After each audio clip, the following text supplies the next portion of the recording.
As the growing season winds down, your garden doesn't just go to sleep, it's actually getting ready for next year. And what you do right now, before winter hits, can make a huge difference in how healthy and productive your garden is come spring. In this video, I'll walk you through how to prepare your garden beds for winter, step by step.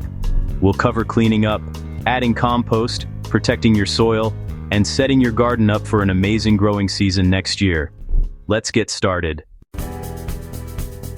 First things first, clean up your garden beds. Remove any diseased or pest-infested plants, things like tomato vines with blight, mildewed squash leaves, or anything that looks off. These can carry fungal spores and insect eggs that survive through winter. Compost healthy plants like beans, corn stalks, or flower stems. They'll break down beautifully and enrich your soil. But here's a pro tip: don't overclean. Leave some seed heads, grasses, or hollow stems standing for birds and beneficial insects. It's free wildlife habitat and part of a healthy ecosystem. Next, get those weeds out, roots and all. Weeds left in the ground will happily sprout again in spring.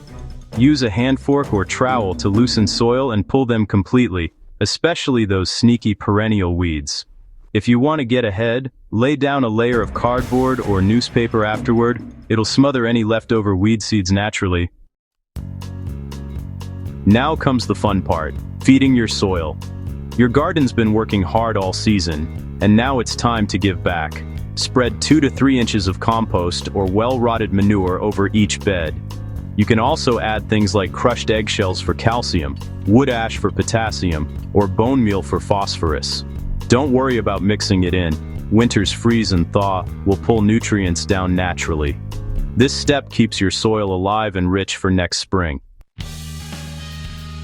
Once your compost is down, go ahead and tuck your beds in for winter with mulch. Good options include shredded leaves, straw, pine needles, or even grass clippings. Mulch does 3 important things. First, it insulates the soil from harsh freezes and thaws. Second, it keeps nutrients from washing away in the rain. And third, it feeds earthworms and microbes over the winter. Lay it on thick, about 3 to 4 inches, but try not to pack it down too tightly. You want some airflow in there. If you want to take your soil health to the next level, plant a cover crop. Cover crops like winter rye, clover, or vetch prevent erosion, add nitrogen, and create organic matter when you till or cut them down in spring. They're nature's way of keeping soil covered and active, even in the off-season. Just scatter the seed, rake lightly, and water. It's really that easy. Don't forget your perennials and raised beds. For perennials, cut them back lightly if needed, then cover the base with mulch to insulate the roots. For raised beds, winter can dry them out faster, so give them a good deep watering before the ground freezes. If you live in a snowy climate, you can even wrap your raised beds with burlap or old row covers for extra insulation.